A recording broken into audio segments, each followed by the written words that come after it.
என்னை விட்டு கொடுக்காதவர், என்னை நடத்துகின்றவர், என்னை பாதுகாப்பவர் என் நேசர் நீரே.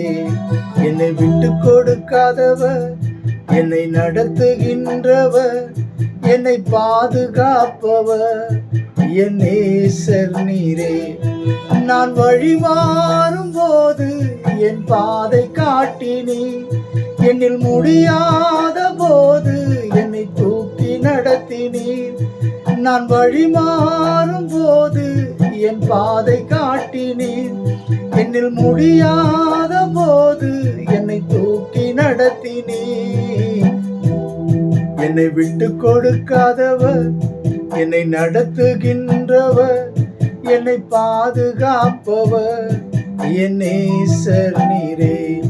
என்னை விட்டு கொடுக்காதவர், என்னை நடத்துகின்றவர், என்னை பாதுகாப்பவர் என் நேசர் நீரே.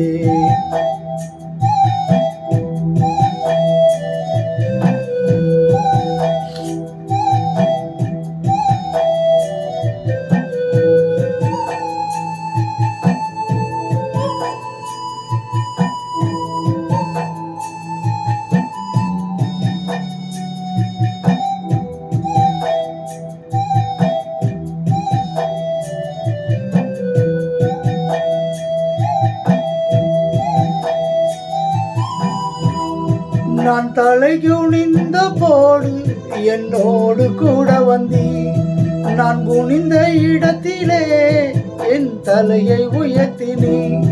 நான் தலை குனிந்த போது என்னோடு கூட வந்தீர், நான் குனிந்த இடத்திலே என் தலையை உயர்த்தினீர். என்னை விட்டு கொடுக்காதவர், என்னை நடத்துகின்றவர், என்னை பாதுகாப்பவர் என் நேசர் நீரே. என்னை விட்டு கொடுக்காதவர், என்னை நடத்துகின்றவர், என்னை பாதுகாப்பவர் என் நேசர் நீரே.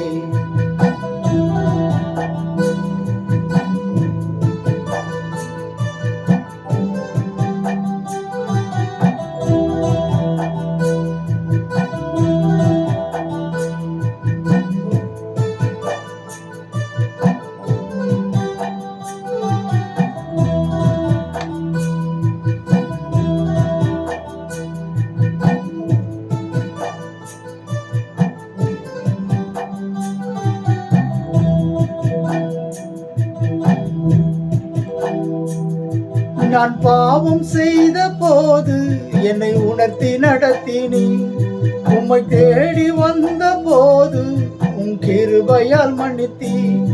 நான் பாவம் செய்த போது என்னை உணர்த்தி நடத்தினீர், உம்மை நோகடித்த போதும் உம் கிருபையால் மன்னித்தீர். என்னை நடத்துகின்றவர், என்னை பாதுகாப்பவர், என்னை விட்டு கொடுக்காதவர் என் நேசர் நீரே. என்னை விட்டு கொடுக்காதவர், என்னை நடத்துகின்றவர், என்னை பாதுகாப்பவர் என் நேசர் நீரே.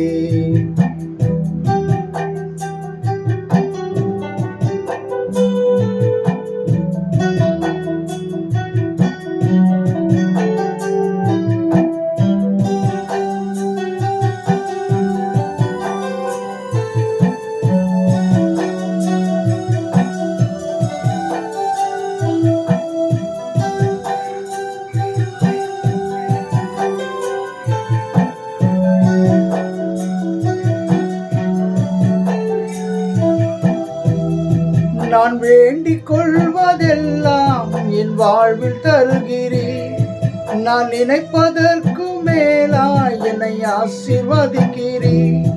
நான் வேண்டிக் கொள்வதெல்லாம் என் வாழ்வில் தருகிறீர், நான் நினைப்பதற்கு மேலாய் என்னை ஆசீர்வதிக்கிறீர். என்னை விட்டு கொடுக்காதவர், என்னை நடத்துகின்றவர், என்னை பாதுகாப்பவர் என் நேசர் நீரே. என்னை விட்டு கொடுக்காதவர், என்னை நடத்துகின்றவர், என்னை பாதுகாப்பவர் என் நேசர் நீரே. ஹல்லேலூயா.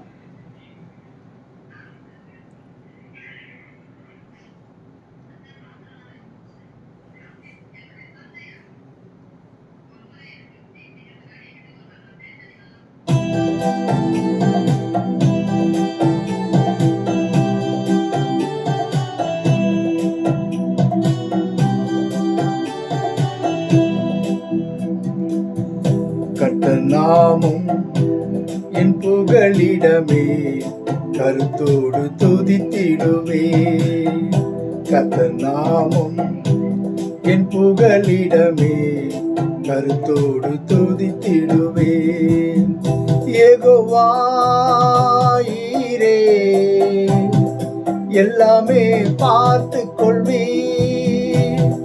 யெகோவா ஈரே, எல்லாமே பார்த்து கொள்வே. கலங்கலப்பா நாங்க கலங்கலப்பா, கலங்கலப்பா நாங்க கலங்கலப்பா. கர்த்தர் நாமம் என் புகலிடமே, கருத்தோடு துதித்திடுவே. கர்த்தர் நாமம் என் புகலிடமே, கருத்தோடு துதித்திடுவே.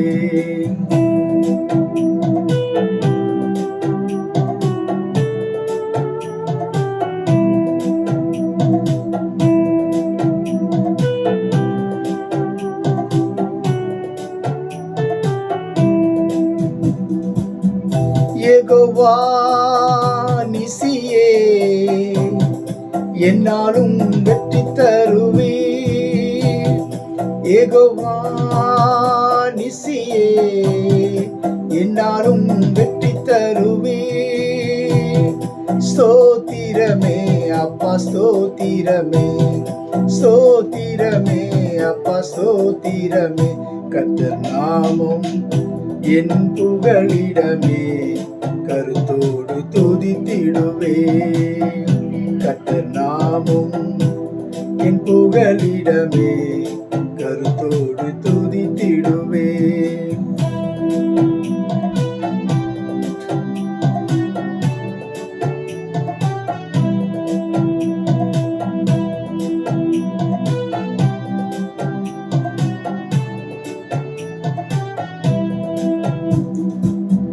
யெகோவா ராஃபா, சுகம் தரும் தெய்வமே. யெகோவா ராஃபா, சுகம் தரும் தெய்வமே. கலங்கலப்பா நாங்க கலங்கலப்பா, கலங்கலப்பா நாங்க கலங்கலப்பா. கர்த்தர் நாமம் என் புகலிடமே, கருத்தோடு துதித்திடுவே. கர்த்தர் நாமம் என் புகலிடமே, கருத்தோடு துதித்திடுவே.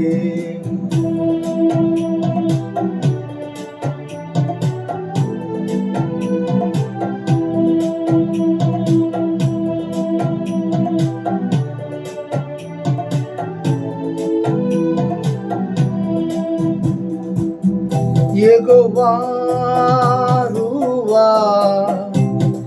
எங்கள் நல்ல மெய்ப்பரே. யெகோவா ரூவா, எங்கள் நல்ல மெய்ப்பரே. ஸ்தோத்திரமே அப்பா ஸ்தோத்திரமே, ஸ்தோத்திரமே அப்பா ஸ்தோத்திரமே. கர்த்தர் நாமம் என் புகலிடமே, கருத்தோடு துதித்திடுவே. கர்த்தர் நாமம் என் புகலிடமே, கருத்தோடு துதித்திடுவே. ஸ்தோத்திரம் ஆண்டவரே, ஸ்தோத்திரம் ஸ்தோத்திரம் ஸ்தோத்திரம் ஸ்தோத்திரம்.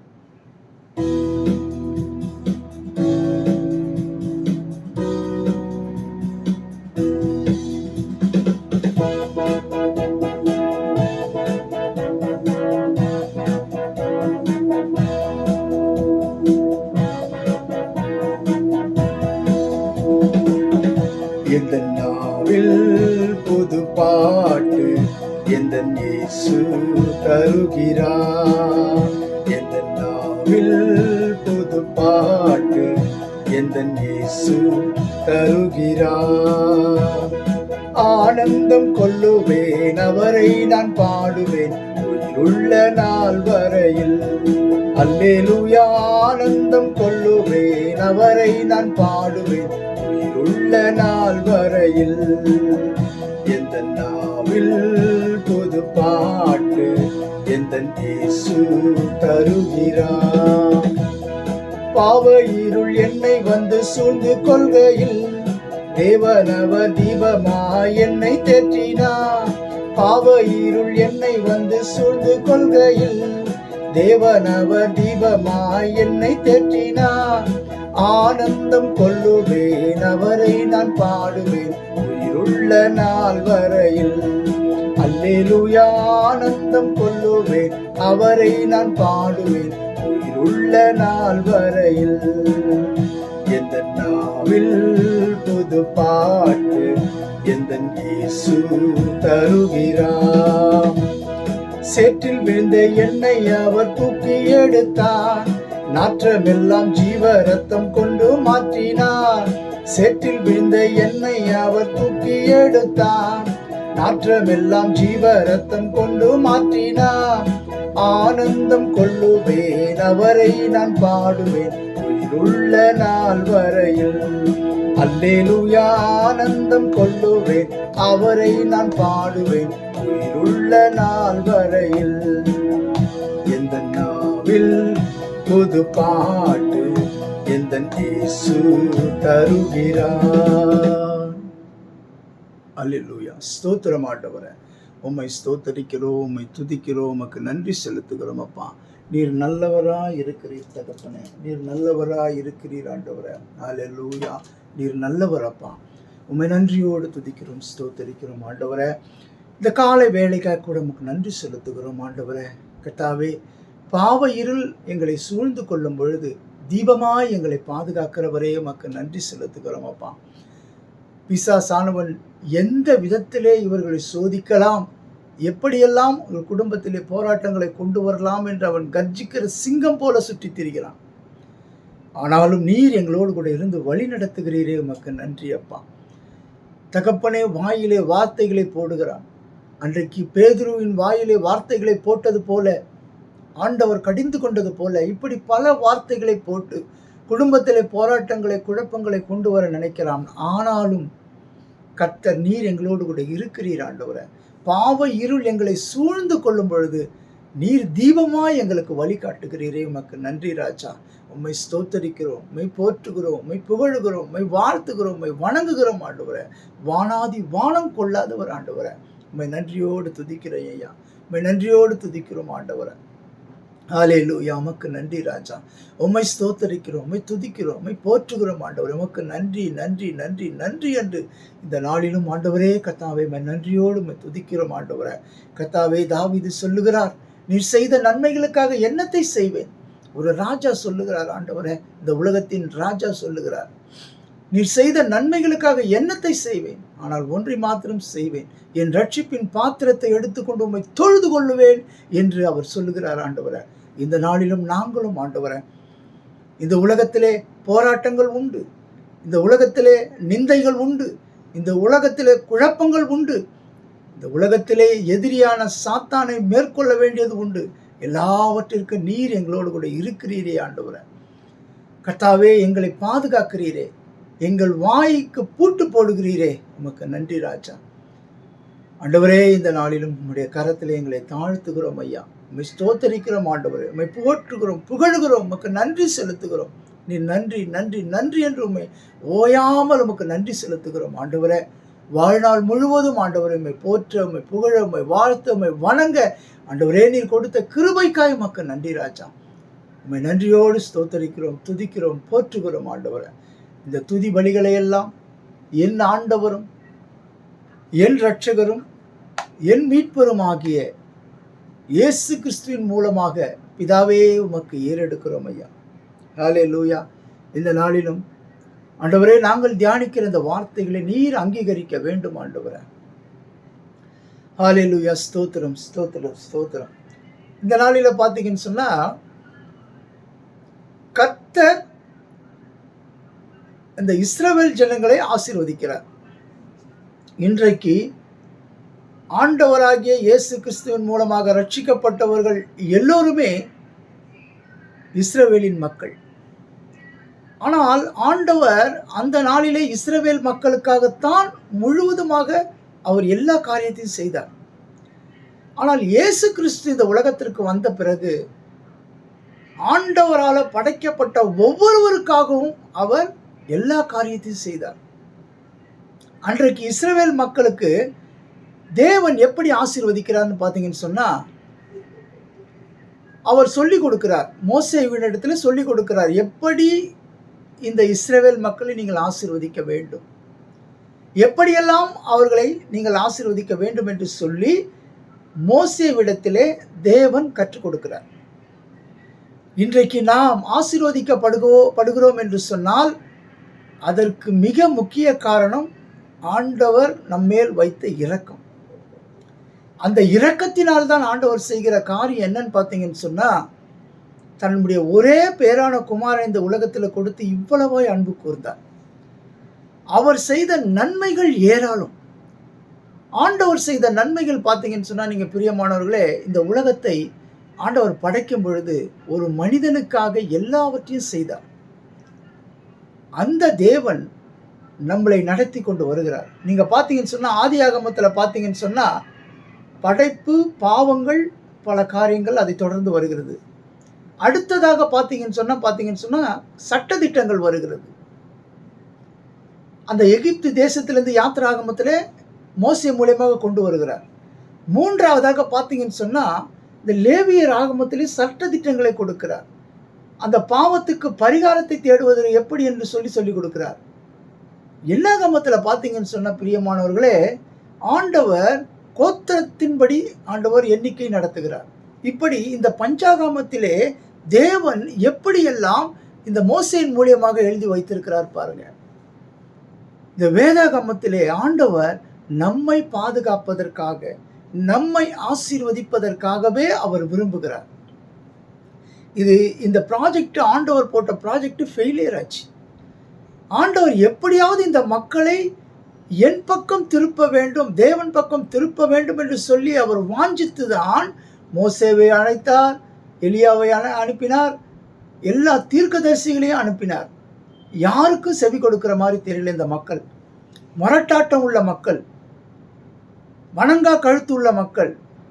அதனாலே ஆண்டவர் என்ன செய்தார்னு கேட்டிங்கன்னா, தன்னுடைய ஒரே பேரான குமாரனை இந்த உலகத்திற்கு அனுப்பினார்.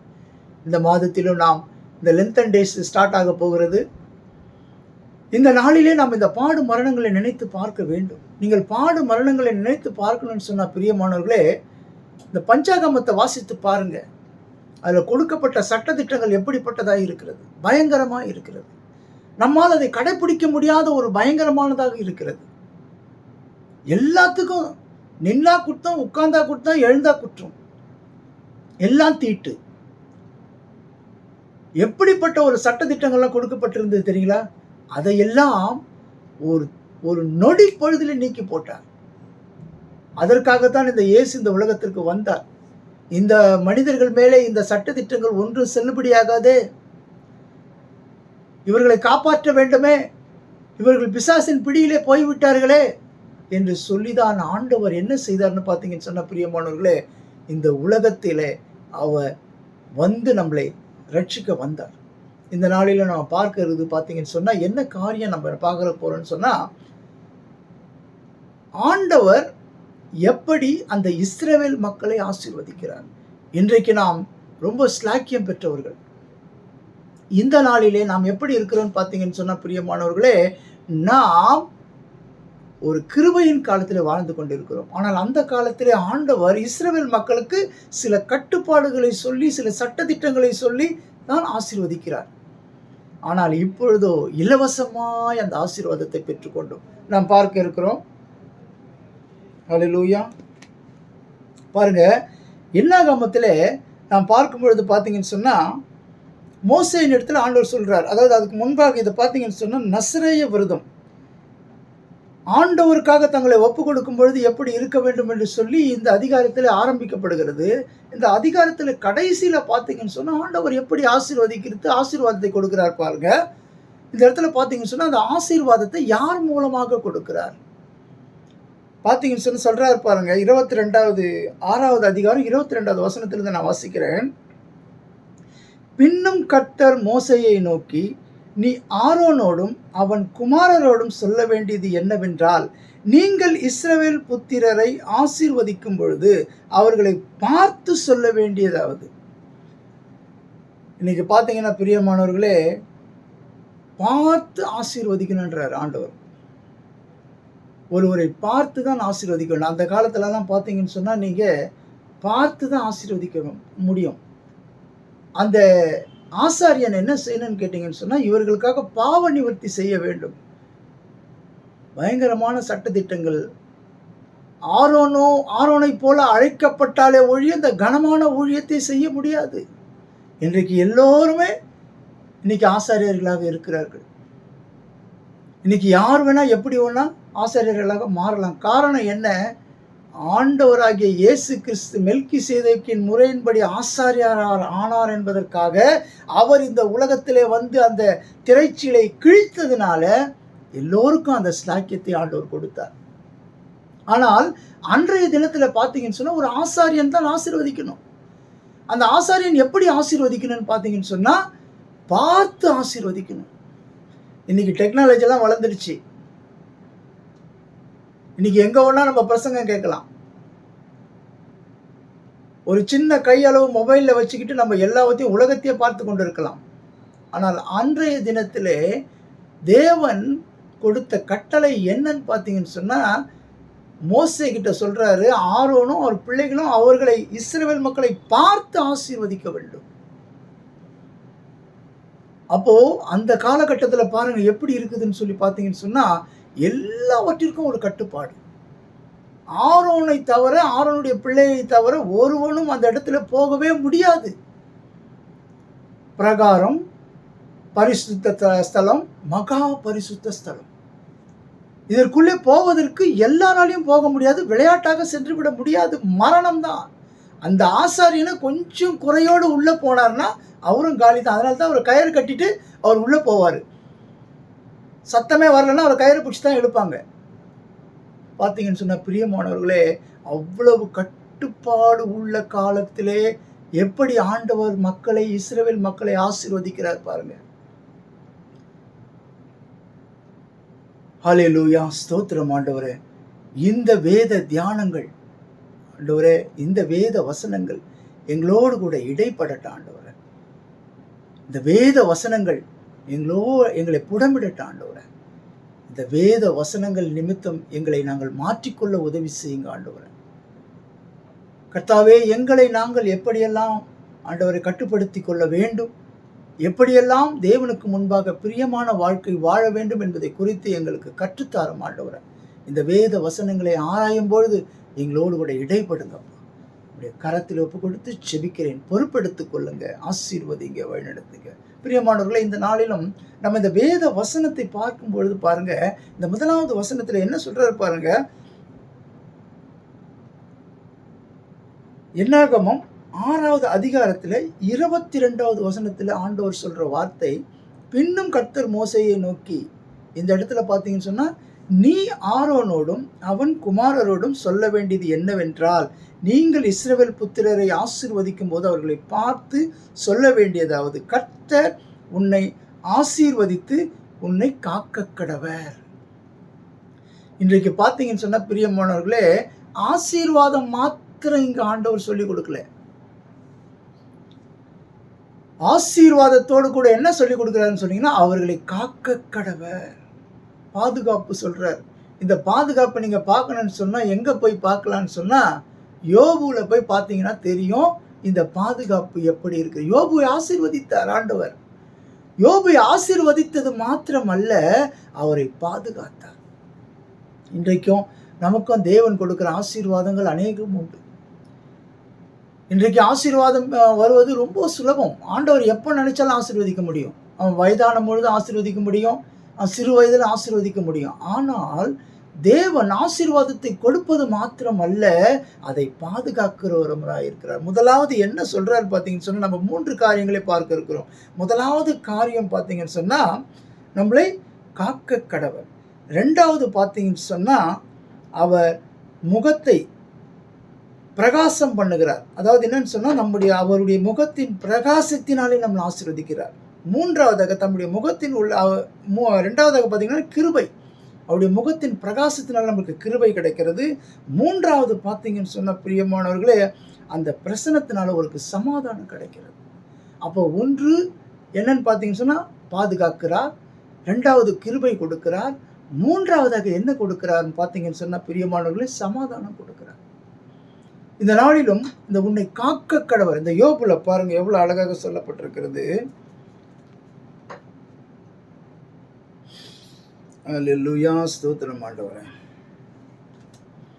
நீங்க பாருங்க, யோபு பாருங்க, யோபு ஆசீர்வதிச்சிருக்கிறார். எப்படி ஆசீர்வதித்திருக்கிறார்னு பார்த்தீங்கன்னு சொன்னா அதை நான் வாசிக்கிறேன் பாருங்க. ஊத் தேசத்திலே யோபு என்னும் பெயர் கொண்ட ஒரு மனுஷன் இருந்தான். அந்த மனுஷன் உத்தமனும் சன்மார்க்கனும் தேவனுக்கு பயந்து பொல்லாப்புக்கு விலகுவனுமாய் இருந்தான். அவனுக்கு 7 குமாரரும் 3 குமாரத்திகளும் பிறந்தார்கள். அவனுக்கு 7000 ஆடுகளும் 3000 ஒட்டகங்களும் 500 ஏர்மாடுகளும் 500 கழுதைகளுமாகிய மிருக ஜீவன்களும் இருந்ததுமன்றி திரளான பணிவிடைக்காரரும் இருந்தார்கள். அதனாலே அந்த மனுஷன் கிழக்கத்தி புத்திரர் எல்லோரிலும் பெரியவனாய் இருந்தான். இவ்வளவு பெரிய ஆசீர்வாதம் இருந்ததுங்க. ஆண்டவர் கொடுத்த ஆசீர்வாதம் அவ்வளவு திரளான ஆசீர்வாதத்தினால் அவர் கொடுத்திருந்தார். இன்றைக்கு பார்த்தீங்கன்னு சொன்னால் குதிரைன்னு சொன்னால் இன்னைக்கு பார்த்தீங்கன்னு சொன்னால் எத்தனையோ வெஹிக்கிள்ஸ் இருக்குது. பார்த்தீங்கன்னு சொன்னால் கார் இருக்குது, பல வாகனங்கள் இருக்கிறது. அதுபோல அன்றைய தினத்தில் கழுதைகள் குதிரைகள் இதை வைத்து தான் அவர்கள் அதை பயன்படுத்தினார்கள். அவ்வளவு பெரிய திரளான ஆஸ்தி உள்ள அந்த யோபு தேவன் ஆசீர்வதித்தார். ஆனால் இந்த ஆசீர்வாதத்தை யாருக்கு தெரியுது? பிசாசுக்கு தெரியுது. நம்ம குடும்பத்தில் ஏதாவது ஒரு காரியம் நடக்குதுன்னா, நம்ம குடும்பத்தில் ஏதாவது ஒரு காரியம் இருக்குதுன்னு சொன்னால், நம்மளை குறித்து மிகவும் ஆண்டவருக்கு அடுத்தபடியாக தெரிஞ்சு வச்சுக்கிறோம் யாருன்னு கேட்டிங்கன்னா பிசாசு. இவ்வளவு ஆசீர்வாதத்தை கொடுத்த இந்த தேவனுடைய ஆசீர்வாதத்தை இவன் கெடுக்க நினைக்கிறான். இது இந்த பிசாசுக்கு தெரிகிறது. தேவன் எப்படிப்பட்ட ஒரு ஆசீர்வாதத்தை கொடுத்திருக்கிறார் பாருங்க. இந்த ஆசீர்வாதத்தை கொடுத்தது மாத்திரம் அல்ல, அவர் பாதுகாத்திருக்கிறார். இந்த யோபுல 10வது வசனத்தை பார்த்தீங்க, 1:10 பாருங்க. நீர், அந்த பிசாசு சொல்றான் பாருங்க, இவன் எங்க இருந்து வந்தான்னா, பிசாசு அந்த தேவ சமூகத்திலே வரான். எதுக்காக வரான்?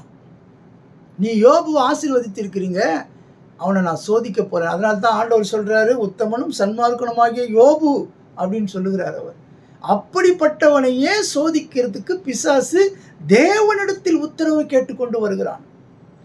அப்போ அந்த உத்தரவு கேட்டுக்கொண்டு வந்து அவரை என்ன செய்யறான்? முதலாவது பாதுகாப்பை எடுக்கிறான். எந்த பாதுகாப்பை எடுக்கிறான்? தேவன் கொடுத்த பாதுகாப்பை எடுக்கிறான். அந்த தேவன் கொடுத்த பாதுகாப்பை எடுத்தா நம்ம எவ்வளவு பெரிய கோட்டீஸ்வரனாக இருந்தாலும் ஒரு நொடி பொழுதுல பிசாசு அழிச்சிருவான். அவன் நினைச்சா என்ன ஒண்ணா செய்ய முடியும். அதுக்கப்புறம் அந்த நீங்க வேதத்தை வாசித்து பார்த்தீங்கன்னு சொன்னா, யோபு 1வது அதிகாரத்துல எப்படி அந்த யோபுக்கு அழிவு உண்டாகிறது, இது எதனால இந்த அழிவு உண்டாகிறதுன்னு யோபுக்கு தெரியாது. ஆனா இந்த பிசாசானவன் அந்த ஆண்டவருடைய பாதுகாப்பை எடுக்க சொல்றான். அந்த பாதுகாப்பை நீங்க எடுத்துருங்க, நான் அவனை பார்த்துக்கிறேன். இன்றைக்கு பிரியமானவர்களே, நம்மளை தேவன் ஆசீர்வதித்தால் மாத்திரம் போதாது, தேவன் நமக்கு பாதுகாப்பை கொடுக்க வேண்டும். இன்றைக்கு உலக ரீதியாக எத்தனையோ பாதுகாப்பு வைத்திருக்கிறார்கள் உயர்ந்தவர்கள். இந்த உலகத்திலே ஆசீர்வதிக்கப்பட்டவர்கள் எத்தனையோ பாதுகாப்பை வைத்துக் கொண்டிருக்கிறார்கள். எத்தனை பாதுகாப்பு வைத்தாலும் சரி, இந்த ஜீவனை பாதுகாக்கிறவர் ஒரே ஒருவர் தான், நம் ஆண்டவராகிய இயேசு கிறிஸ்து. அவர் மாத்திரம் நம்மளை பாதுகாக்கவில்லை என்று சொன்னால் ஒருவராலும் ஒன்றும் செய்ய முடியாது. பிசாசுக்கு தெரிந்து பாருங்க இந்த பாதுகாப்பை குறித்து. என்ன சொல்றான் பாருங்க, நீர் அவனையும் அவன் வீட்டையும் அவனுக்கு உண்டான எல்லாவற்றையும் சுற்றி வேலி அடைக்கவில்லையோ? இந்த பாதுகாப்பு பாருங்க, எப்படிப்பட்ட ஒரு பாதுகாப்பு. தேவன் பாதுகாக்கிற வரைக்கும் பிசாசு கிட்ட நெருங்க முடியல. ஆனால் அந்த தேவன் நம்மளை விட்டு அந்த பாதுகாப்பை எடுக்கும் பொழுது பிசாசு அவ்வளோ சீக்கிரமா உள்ள வந்துருவான். அவன் வெட்கப்பட மாட்டாங்க. அவன் வெட்கப்படவே மாட்டான். அவன் நம்மளை சோதிக்கிற வரைக்கும், நம்மளை கெட்டு அழிச்சு நம்மளை தீமை செய்கிற வரைக்கும் அவனை கூடவே இருந்துக்கிட்டு இருப்பான். அவன் எத்தனை முறை தோல்வி விட்டாலும் சரி, அவன் அத்தனை முறை நம்ம கிட்ட வந்துக்கிட்டே தான் இருப்பான். ஏன்னா நம்மளை அவமானப்படுத்தணும், நம்மளை நோய்வாய்ப்படுத்தணும், நம்மளை ஊழியம் செய்ய விடாதபடிக்கு நம்மளை என்ன பண்ணணும், தீமை செய்து நம்மளை முடக்கணும்னு தான் பார்ப்பான். நம்ம சரீரத்தை முடக்க பார்ப்பான். நம்மளை வெளியில் விடாதபடி அவன் தடை செய்வான். இதெல்லாம் அவன் செய்து கொண்டே இருப்பான். ஏன்? அவனுக்கு விரோதமாக நாம் இன்றைக்கு செயல்பட்டு கொண்டு இருக்கிறோம். எந்த மனிதனுக்கு விரோதமாக அல்ல. மனிதர்கள் தப்பா நினைத்து கொண்டிருக்கிறார்கள். எல்லா மனிதரும் தப்பா நினைச்சிட்டு இருக்காங்க. ஆனால் இங்கே என்ன நடக்குதுன்னு பார்த்தீங்கன்னு சொன்னா, பிரியமானவர்களே, தேவனுக்கும் பிசாசுக்கும் தான் நீங்கள் போராட்டம். ஆகையினால் தான் இந்த இடத்துல என்ன சொல்லப்பட்டிருக்குது பார்த்தீங்கன்னு சொன்னா, இந்த யோபு 1:10 அழகாக சொல்றான் பாருங்க. அவன், நீ எல்லாவற்றையும் அவரை சுற்றி வேலி அடைச்சிருக்கிறீரே. இன்றைக்கு நமக்கு கொடுக்கிற பாதுகாப்பு, ஆண்டவர் மட்டும் பாதுகாப்பை கொடுக்கலன்னா பிரியமானவர்களே, நாம் ஒரு நிமிடத்தில் நம்மளை அழித்து விடுவான். பாவம் செய்யாமல் நம்மளை பாதுகாக்கிறார். தவறு செய்யாதபடிக்கு நம்மளை சுற்றி வேலி அடைத்து பாதுகாக்கிறார். நமக்கு ஆபத்து வரும்பொழுது நம்மளை பாதுகாக்கிறார். இன்றைக்கு நம்ம வாகனத்தில் போகிறோம், வருகிறோம், இந்த சூழ்நிலைகளை எல்லாம் அவர் பாதுகாக்கிறார். இப்படி பாதுகாப்பதினால்தான் நாம் இன்றைக்கு சுகத்தோடு பலத்தோடு இந்த உலகத்தில் வாழ்ந்து கொண்டிருக்கிறோம். பிரியமானவர்களே, அந்த பாதுகாப்பை எடுக்க சொல்றான். யோபை சோதிக்கும் பொழுது பிசாசு கேட்கிறான், நீ சுற்றி வேலி அடித்திருக்கிறியா, அந்த வேலியை எடு, அவனை தொடு, நான் பார்த்துக்கிறேன் அவனை, நீ ஒன்றும் செய்ய தேவையில்லை. அந்த பாதுகாப்பு, உங்களுடைய பாதுகாப்பு, பிசாசு அன்றையிலிருந்து இன்றைக்கு வரைக்கும் ஆண்டவருடைய சித்தம் இல்லாமல் ஒன்றுமே செய்ய முடியாதுங்க. அதனால தான் ஏசப்பாவை பார்த்து கேட்குறான் அவன், என்னை இந்த பன்றிகள் கூட்டத்திலே அனுப்பு. அவனுடைய நோக்கம் என்ன தெரியுங்களா? ஒரு மனிதனுக்குள்ள அந்த பிசாசு வந்தான்னு சொன்னால் அவனை சாகடிக்கிற வரைக்கும் விட மாட்டான். அதனால தான் அவன் கேட்குறான், அந்த பைத்தியம் பிடிச்சவன் இடத்துல இருந்து, அந்த கல்லறையில் இருந்து கொண்டு இருந்தவனை, அந்த பைத்தியம் பிடிச்சவன் இடத்துல இருந்து அந்த பிசாசு லேகியோன் 1000 பேர்ன்ற ஒரு லேகியோன் 1000 பேருக்கு சமம். அவன் என்ன சொல்கிறான்னு பார்த்தீங்கன்னு சொன்னால், அவன் எப்படியாவது இந்த மனிதனை சாகடிக்க வேண்டும் என்று சொல்லிதான் முயற்சி செய்து அவனுக்குள்ளே வருகிறான். ஆனால் இங்கே என்ன நடக்குதுன்னு பார்த்தீங்கன்னு சொன்னால், அந்த சாகடிக்க முடியலையேன்றதுனால அவன் ஆண்டவர்கிட்ட என்ன கேட்குறான், என்னை இந்த பன்றிகள் கூட்டத்தில் அனுப்புன்றான். அந்த பன்றிகள் போய் மலையிலிருந்து கடலில் விழுந்து மாண்டு போகிறது. அப்போ என்ன நடக்குதுன்னு பார்த்தீங்கன்னு சொன்னால், அவனுடைய நோக்கம், அவன் வந்ததின் நோக்கம், ஒரு பிசாசானவன் ஒரு மனிதனுக்குள்ளே வருகிறான் என்று சொன்னால் அவனை சாகடிக்காமல் விட மாட்டான். அதனால தான் ஆண்டவர் என்ன சொல்லுகிறார்னு பார்த்தீங்கன்னு சொன்னால், அப்பாலே போ சாத்தானே என்று சொல்லுகிறார் பேதுருவை பார்த்து. எதற்காக? பேதுருவை சொல்லவில்லை, பேதுருக்குள் இருக்கிற அந்த சாத்தானை வெளியில போ அதட்டுகிறார். அப்போ அந்த சாத்தானை வருவான். அவன் தேவ சமூகத்திலே வந்தவன், அவன் வருவான். ஆனாலும் அவன் ஒன்றும் செய்ய முடியாது என்பது ஆண்டவருக்கு தெரியும். அவன் அப்படிப்பட்ட ஆண்டவர் சமூகத்துக்கே வருகிறான்னு சொன்னா, பிசாசு நம்ம வீட்டுக்குள்ள வர்றதுக்கு எவ்வளவு நேரம் ஆகும்? அவன் என்ன தெரியுமா, பார்ப்பான், இவர்கள் எல்லாம் நம்ம இஷ்டப்படி நடந்து கொண்டு இருக்கிறார்களா, நம்ம விரும்புகிறபடி சினிமா பார்க்குறாங்களா, நம்ம விரும்புகிறபடி நகைக்கு ஆசைப்படுறாங்களா, நம்ம விரும்புகிறபடி எல்லாம் இவங்க இந்த உலக ஆசையோடு கூட இருந்துட்டு இருக்காங்களா, சரி இந்த இடத்துல இந்த வீட்டுக்குள்ளே நமக்கு வேலை வேண்டாம். இன்னொரு வீட்டுக்கு போகிறான், அந்த வீட்டில் பார்க்குறான், எப்போ பார்த்தாலும் பைபிள் வச்சுக்கிட்டு எப்போ பார்த்தாலும் ஜெபம் பண்ணிகிட்டு இருக்கிறான், இந்த வீட்டை விடக்கூடாது. அவங்களோட டார்கெட்டே இதுதான். பிசாசினுடைய டார்கெட்டே என்னன்னு கேட்டிங்கன்னா, தேவனுக்கு நீ பிரியமாக நடக்கிறன்னு சொன்னால் உன்னை தேவனுக்கு விரோதமாக செயல்பட வைப்பதற்காகவே அவன் முயற்சி செய்து கொண்டு இருப்பான். நம்மளும் மனுஷங்க தானே, சில நேரத்தில் வாய் தவறி வார்த்தைகள் வரும். இந்த வார்த்தைகள் ஏன் பேதுருவின் வாயிலே வார்த்தைகளே போடுறானே, ஆண்டவரே இது உங்களுக்கு நேரிடக்கூடாது என்று சொல்லும் பொழுது இது தேவ சித்தத்துக்கு விரோதமாக இருக்கிறபடினாலே ஆண்டவர் அவனை அதட்டுகிறார். அப்போ இந்த உலகத்தில் பிசாசானவன் யாரை விழுங்கலாமோ என்று வகை தேடி சுற்றி திரிகிறான். இது ஏன் இந்த காரணம், இந்த கண்டினியூஷன் வருதுன்னு பார்த்தீங்கன்னு சொன்னால், அவர் பாதுகாக்கிறார், யோபுவை பாதுகாக்கிறார். இன்றைக்கு யோபுவை போல நம்மையும் பாதுகாக்கிறார் பிரியமானவர்களே. அவர் மாத்திரம் அந்த பாதுகாப்பை நம்மை விட்டு எடுத்தால் நம் ஒன்றுக்குமே உதவாத மாதிரி போய்விடுவோம் பிரியமானவர்களே. ஹல்லேலூயா. இந்த நாளில் சற்று சிந்தித்து பார்ப்போம். முதலாவது என்ன சொல்றாரு பார்த்தீங்கன்னா, என்னாகமத்தில் என்ன சொல்றாங்க? முதலாவது சொல்ற வார்த்தை ஆண்டவர் என்ன சொல்றாரு? அந்த ஆசாரியன் இடத்துல சொல்லி என்ன, எப்படி ஆசீர்வதிக்க சொல்றாரு? கர்த்தர் உன்னை ஆசீர்வதித்து உன்னை காக்க கடவர். ஆண்டவர் இஸ்ரவேல் மக்களுக்கு கொடுக்கிற வாக்குத்தத்தம் என்னன்னு பார்த்தீங்கன்னு சொன்னா, உன்னை ஆசீர்வதித்து உன்னை காக்க கடவர். இஸ்ரவேல் மக்களை பார்த்து ஆசாரியர்கிட்ட சொல்றாரு, ஆரோன் பிள்ளைகிட்ட சொல்றாரு, நீங்க இப்படி ஆசீர்வதிக்கணும். எப்படி ஆசீர்வதிக்கணும்? நீ ஆசீர்வாதமா இரு அப்படின்னு சொல்லி அல்ல, உன்னை ஆசீர்வதித்து காக்க கடவர் என்று சொல்லப்பட்டிருக்கிறது பிரியமானவர்களே. ஹல்லேலூயா. இந்த நாளிலும் பார்த்தீங்கன்னு சொன்னா, இந்த பாதுகாப்பு எப்படி, சங்கீதம் 91 எடுத்து வாசித்து பாருங்க. சங்கீதம் 91 பாருங்க எப்படி இருக்குதுன்னு. சங்கீதம் 91 என்ன அழகாக சொல்லப்பட்டிருக்குது பாருங்க. சங்கீதம் 91 என்ன அழகா சொல்றாங்க பாருங்க. உன்னதமானவரின் மறைவில் இருக்கிறவன் சர்வ வல்லவருடைய நிழலில் தங்குவான். 2வது வசனம் பாருங்க. நான் கர்த்தரை நோக்கி நீர் என் அடைக்கலம், என் கோட்டை, என் தேவன், நான் நம்பி இருக்கிறவர் என்று சொல்லுவேன். அது ஆங்கிலத்தில் ரொம்ப அழகாக வரும் பிரியமானவர்களே. ஹல்லேலூயா. என்ன அழகாக சொல்லப்பட்டிருக்குது பாருங்க.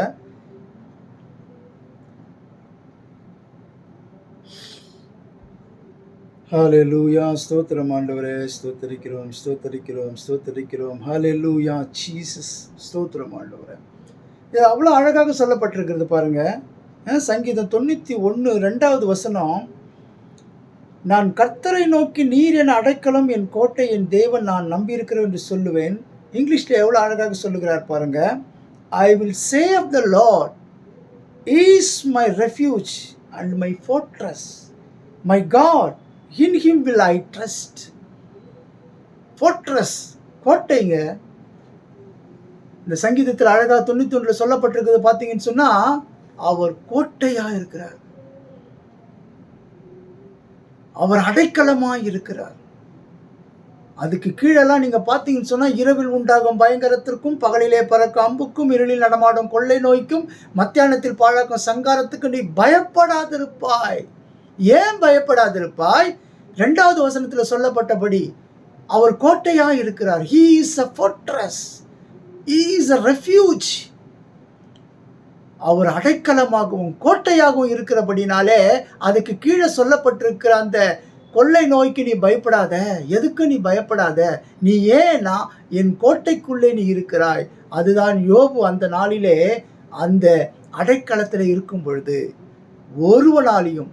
ஒருத்தனாலையும் எதுவும் செய்ய முடியாது. எந்த பிசாசானாலும் ஒன்றும் செய்ய முடியாது. அல்லேலூயா. சற்று சிந்தித்து பார்ப்போம். அந்த யோபுக்கு ரொம்ப அழகாக சொல்லப்பட்டிருக்குது பாருங்க.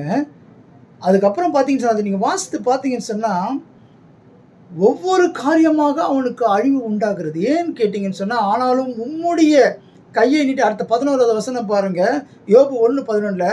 ஆனாலும் உம்முடைய கையை நீட்டி அவனுக்கு உண்டானவைகளை எல்லாம் தொடுவீரானால், அப்பொழுது அவன் உமது முகத்துக்கு எதிரே உன்னை தூஷிப்பானோ பாரும் என்றான். ஆனால் இந்த இடத்துல யோபு உத்தமனாய் நடந்து கொண்டார். கொடுத்த ஆசீர்வாதங்களை குறித்து அவர் என்ன சொல்றாரு? கர்த்தர் கொடுத்தார், கர்த்தர் எடுத்தார். அல்லேலூயா. சற்று சிந்தித்து பார்ப்போம் பிரியமானவர்களே. இந்த நாளிலும் கர்த்தர் நம்மை நினைத்திருக்கிறார். அதனால தான் அந்த இடத்துல என்னாகமம் 6வது அதிகாரத்தில் கடைசியில் சொல்லப்பட்டிருக்கிற 22, 23 என்ன சொல்லப்பட்டிருக்கிறது? கர்த்தர் உன்னை ஆசீர்வதித்து உன்னை காக்க கடவர். இதை சொன்னது யாருன்னு பார்த்தீங்கன்னு சொன்னா, ஆண்டவர் மோசே மூலமாக ஆரோனிடத்திலே சொல்லுகிறார். எப்படி வருகிறது பாருங்க. அன்றைக்கு மோசே மீடியேட்டரா இருந்தார். எப்படி? ஆண்டவருக்கும் மக்களுக்கும், இஸ்ரவேல் மக்களுக்கும் மீடியேட்டராக இருந்தார். இன்றைக்கு ஆண்டவராகிய இயேசு கிறிஸ்து மத்தியஸ்தராக இருந்து கொண்டு இந்த உலக மக்களுக்கே இருக்கிறார். ஹல்லேலூயா. சற்று சிந்தித்து பார்ப்போம் பிரியமானவர்களே. கர்த்தர் நல்லவர், அவர் கிருபை என்றும் உள்ளது. இது என்ன அடுத்ததை பாருங்க, என்னாகமத்தில் அடுத்தது என்ன சொல்றாரு பாருங்க. முதலாவது நம்ம என்ன பார்த்தோம்? பாதுகாப்பை பார்த்தோம். இந்த பாதுகாப்பு பார்த்தீங்கன்னு சொன்னா அதே போலதான் சொல்றாரு சங்கீதம் 23 பாருங்க. கர்த்தர் என் மெய்ப்பரா இருக்கிறார், நான் தாழ்ச்சி அடையேன். ஒரு மெய்ப்பர் ஆடுகளை ஓட்டிக்கொண்டு போகும் பொழுது அது ஒரு சில நேரத்தில் கரடி வரலாம், ஒரு சில நேரத்தில் சிங்கம் வரலாம். இதுக்கெல்லாம் பாதுகாக்கிறவராய் அன்றைக்கு நம்ம இவரு சொல்லுவார், யாரு, தாவீது சொல்லும்போது சொல்லுவார், நான் ஒரு விசை கரடியும் ஒரு விசை சிங்கத்தையும் நான் கொன்று போட்டேன். ஏன் இந்த இடத்துல? அதனால தான் அவருக்கு அந்த எக்ஸ்பீரியன்ஸ் தான் அழகாக சொல்றார். கர்த்தர் என் மெய்ப்பரா இருக்கிறார், நான் தாழ்ச்சி அடையேன். ஹல்லேலூயா. சற்று சிந்தித்து பார்ப்போம் பிரியமானவர்களே. இந்த நாளிலும் கர்த்தர் நம்மை ஆசீர்வதிப்பது மாத்திரம் அல்ல, ஒரு நல்ல உயர்ந்த பதவியை கொடுப்பது மாத்திரம் அல்ல, அந்த பதவியிலே நாம் இருக்கும் காலம் வரையிலும் நம்மளை பாதுகாக்கிறவராய் இருக்கிறார். நம்மை போக்கையும் வரத்தையும் பாதுகாக்கிறவராய் இருக்கிறார். நம்மை ஆசீர்வதித்து அப்படியே விடவில்லை. ஆகையினால்தான் இந்த பிசாசானவன் கேட்கிறான், யோபுவை சோதிக்கும்படியாய் ஆண்டவரிடத்திலே உத்தரவு கேட்கிறான். நீ கையை நீட்டி அவனை தொடும் என்று சொல்லுகிறான். பாருங்க எவ்வளவு அழகாக சொல்றான் பாருங்க.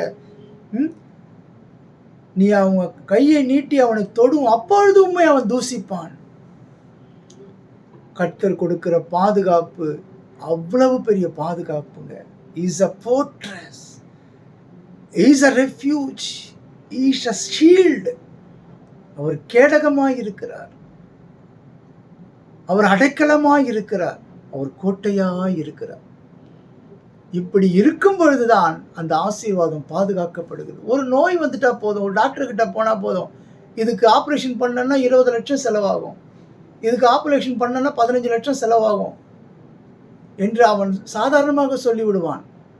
இதுக்கு காரணம் என்ன? அந்த நோயை கொண்டு வருகிற பிசாசை தேவன் பாதுகாத்து இருந்தார் என்று சொன்னால் அந்த நோய் கிட்ட வரவிடாதபடி தேவன் பாதுகாப்பார்.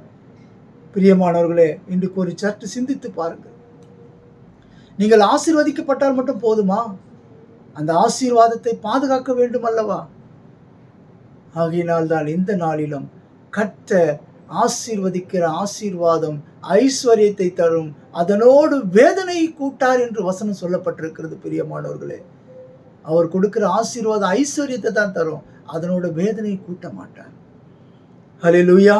சற்று சிந்தித்து பார்ப்போம். பார்த்தீங்கன்னா ரெண்டாவது பாருங்க, ரெண்டாவது என்ன சொல்றாரு பாருங்க. கர்த்தர் தம்முடைய முகத்தை உன்மேல் பிரகாசிக்க பண்ணி உன்மேல் கிருபையாய் இருக்க கடவர். ரெண்டாவது எப்படி இருக்கிற கடவரா? கிருபையாய் இருக்க கடவர். இந்த கிருபை நீங்க பார்த்தீங்கன்னு சொன்னா ஆண்டவராகிய இயேசு கிறிஸ்து. பாருங்க, யோவான் 1வது அதிகாரத்தை எடுத்துக்கொள்வோம். 1வது அதிகாரத்தில் என்ன அழகாக சொல்றார் பாருங்க. யோவான் 1வது அதிகாரத்தில் அதை குறித்து எவ்வளவு அழகாக சொல்றார் பாருங்க. 1:14 பாருங்க. அந்த வார்த்தை மாம்சமாகி கிருபையினாலும் சத்தியத்தினாலும் நிறைந்தவராய் நமக்குள்ளே வாசம் பண்ணினார். அவருடைய மகிமையை கண்டும் அது பிதாவுக்கு ஒரே பேரானவருடைய மகிமைக்கு ஏற்ற மகிமையாகவே இருக்கிறது. இந்த இடத்துல பார்த்தீங்கன்னு சொன்னா யோவான் 1:9 என்ன அழகாக சொல்லப்பட்டிருக்குது பாருங்க. உலகத்தில் வந்த எந்த மனுஷனையும் பிரகாசிப்பிக்கிற ஒளியே அந்த மெய்யான ஒளி. அவருடைய முகத்தின் பிரகாசத்தினாலே அவர் மூலியமாக நமக்கு என்ன கிடைக்கிறது? கிருபை கிடைக்கிறது. அவருடைய ஒளிங்க.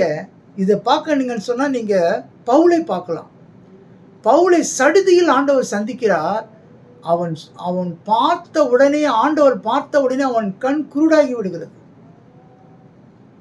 எவ்வளவு பெரிய ஒளி பாருங்க. அந்த ஒளி அவன் முகத்திலே பட்ட மாத்திரத்திலே மோசமானவனாக இருந்த அந்த சவுல், கிறிஸ்துவர்களை துன்பப்படுத்துகிறவனாக இருந்த அந்த சவுல் அந்த பவுலாக மாற்றப்பட்ட பொழுது ஆண்டவருக்கு பிரியமான வாழ்க்கை வாழ்கிறான். பிரியமானவர்களே, இந்த சவுல் பார்த்தீங்கன்னு சொன்னா பவுலாக மாறி இன்றைக்கு கடைசியில் இரத்த சாட்சியாக மரிக்கும்படியாய் தேவன் அவனை எடுத்து பயன்படுத்தினார். அதனால தான் இந்த என்னாகமத்தில் சொல்லப்பட்டிருக்கிறது. என்ன சொல்லப்பட்டிருக்கிறது பாருங்க. அந்த முகத்தை பிரகாசிக்க பண்ணுகிறார். அவருடைய முகத்தை பிரகாசிக்க பண்ணி என்ன சொல்றார்? கர்த்தர் தம்முடைய முகத்தை உன்மேல் பிரகாசிக்க பண்ணி உன்மேல் கிருபையா இருக்க கடவர். அந்த பிரகாசம், அவருடைய கிருபை நம்மளை பிடிக்கிறதுங்க. அந்த கிருபை தான் இன்றைக்கு இலவசமாக அவர் நம்மளை என்ன பண்றார்? ரட்சிக்கிறார். ரட்சிப்பு மிகப்பெரியதுங்க. அந்த ரட்சிப்பு விலை மதிக்க முடியாதுங்க. இந்த ரட்சிப்பை பெறுவதற்கு மிக மிக மிக மிக கடினம். அது ஒரு ஸ்லாக்கியங்க. அது இலவசமாய் கொடுக்கப்படுகிறது. அது பணத்தை கொடுத்து வாங்க முடியாதுங்க. அந்த ரட்சிப்பை அது கிருபையாய் கொடுக்கப்படுகிறதுங்க. அதனால தான் முகத்தை பிரகாசிக்க பண்ணி கிருபையினாலே ரட்சிக்கிறாருங்க. அந்த கிருபை நமக்கு வேணும்னா அவர் முகம் நம் மேல் பிரகாசிக்கப்படணும். அதனால தான் சொல்றார் பாருங்க, அந்தகாரத்தில் இருக்கிறவர்களை கர்த்தர் என்ன செய்கிறார்? ஒளியினிடத்திலே அழைக்கிறார். அவர் முகத்தை நம்ம மேலே பிரகாசிக்க பண்ணுகிறார். ஹல்லேலூயா. சற்று சிந்தித்து பார்ப்போம் பிரியமானவர்களே. ஹல்லேலூயா. இதுல என்ன அழகாக சொல்லப்பட்டிருக்கிற பாருங்க. இது யார்? அவர் அன்றைக்கு அந்த எண்ணாகமத்தில் சொல்லப்பட்டிருக்கிற அந்த முகத்தின் பிரகாசம் யாருங்க? அதுதான் இங்க சொல்லப்பட்டிருக்கிறது.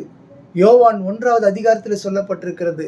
அந்த முகத்தின் பிரகாசம் இயேசு கிறிஸ்து.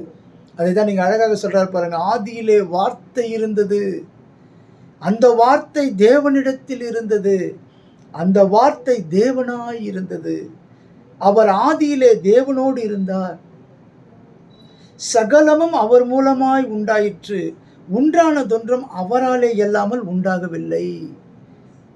4வது வசனம் பாருங்க. அவருக்குள் ஜீவன் இருந்தது, அந்த ஜீவன் மனுஷருக்கு ஒளியாய் இருந்தது. இதுதான் இந்த அவருடைய முகத்தின் பிரகாசம். ஹல்லேலூயா. சற்று சிந்தித்து பார்ப்போம். இந்த ஒளி நம்ம மேலே பிரகாசிக்கும் பொழுது நம்ம முகம் எவ்வளவு பெரிய சோதனைகள் இருந்தாலும், நம்மளோட முகம் எவ்வளவு வேதனையோடு இருந்தாலும், நம்மளுடைய முகம் எவ்வளவு கடுமையானதாக இருந்தாலும், கர்த்தர் அந்த ஒளியின் நிமித்தம் நம்மளை மாற்றுகிறவராய் இருக்கிறார். அப்படித்தான் பவுலை சவுலாக இருந்த பவுலை மாற்றினார். எப்படி மாற்றினார்? அவருடைய முக ஒளி.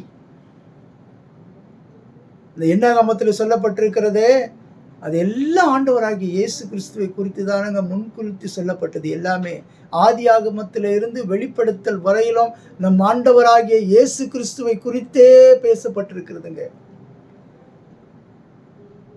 அந்த இயேசு இந்த உலகத்திற்கு வந்து நமக்காக அடிக்கப்பட்டாருங்க. ஏன் இயேசுவை குறித்தே பேச வேண்டும்? ஏன் இயேசுவை குறித்தே மற்றவர்களுக்கு அறிவிக்க வேண்டும்? ஏன் இயேசுதான் இந்த உலகத்தின் ஒளி என்று சொல்ல வேண்டும்? அவர் தாங்க இந்த உலகத்துக்கு விமோச்சனமே. அவர் தாங்க. அவர் மாத்திரம் வரலன்னு சொன்னா இந்த உலகம் அழிந்து போயிருக்குங்க. இந்த சட்ட திட்டங்களுக்கெல்லாம் ஒருவனாலும் கட்டுப்பட முடியாதுங்க. எத்தனை ஆடு மாடுகளை அடிப்பீங்க? ஒரு சின்ன பாவம் செய்தால் கூட போதும், அதற்கு பரிகாரம் செஞ்சாகணும். ஒருவனை தவறா பேசிட்டா போதும், அதுக்கு பரிகாரம் செஞ்சாகணும். ஒருத்தனை தெரியாம அடிச்சிட்டேனா போதும், அதுக்கு பரிகாரம் செய்தாகணும். எல்லாவற்றிற்கும் ஒரு சாவு வீட்டுக்கு போயிட்டு வந்தா பரிகாரம் செய்யணும், அது தீட்டு. சரீரத்தில் ஒரு அங்கவீனமானால் அது தீட்டு. எல்லாமே தீட்டு. எல்லாத்துக்கும் பரிகாரம் செய்யணுங்க. சற்று சிந்தித்து பாருங்க. இந்த இயேசு கிறிஸ்து எவ்வளவு வல்லமை உள்ளவர் என்பதை நீங்க சிந்தித்து பார்க்க வேண்டும். இந்த இயேசு கிறிஸ்து எவ்வளவு வல்லமையோடு இந்த உலகத்துக்கு வந்து நம்மளை மீட்டெடுத்தார் என்பதை சிந்திக்க வேண்டும். இந்த லென்த் டேஸ் காலத்தில் சற்று சிந்தித்து பாருங்க. மற்ற காலங்களிலே சிந்திக்கிறீங்களோ இல்லையா? அதை பாருங்க. நசரேய விருதம், அவன் எவ்வளவு நாள் நசரேயனாக இருக்கிறான் என்று சொல்லி பார்த்தீங்கன்னு சொன்னா, அந்த நசரேயன் என்பதற்கு பிரித்தெடுக்கப்பட்டவன்.